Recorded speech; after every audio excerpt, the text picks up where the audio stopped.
Hypertension or high blood pressure is very common. It affects up to 25% of the world's population and causes over 9 million deaths per year. Without suitable treatment, the disease can lead to serious cardiovascular complications, in particular myocardial infarction or stroke. In about 10% of cases, high blood pressure is caused by a disorder of the adrenal glands, which start to produce large quantities of some of the hormones which regulate blood pressure.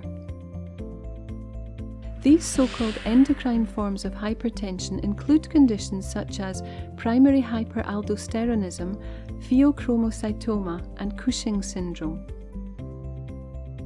Importantly, when correctly diagnosed by physicians and researchers, these forms of hypertension can be properly treated and even cured.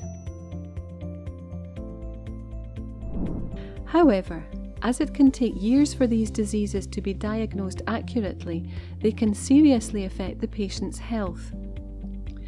Earlier detection would significantly increase the chances of curing the affected patients and of improving their quality of life.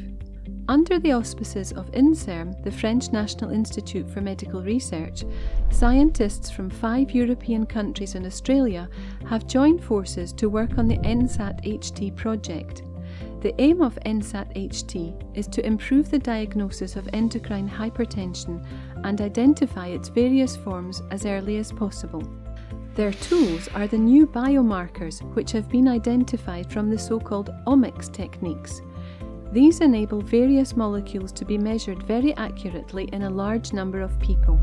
Using these omics techniques, researchers will be able to identify biomarkers specific to different forms of endocrine hypertension in the blood or urine of patients, enabling a specific signature for each disease to be established. Eventually, these new biomarkers will enable accurate early detection and diagnosis of endocrine hypertension by means of simple, cheap tests. These biomarkers will also make it possible to offer patients individually targeted treatment, ensuring optimal care that greatly improves their chances of recovery.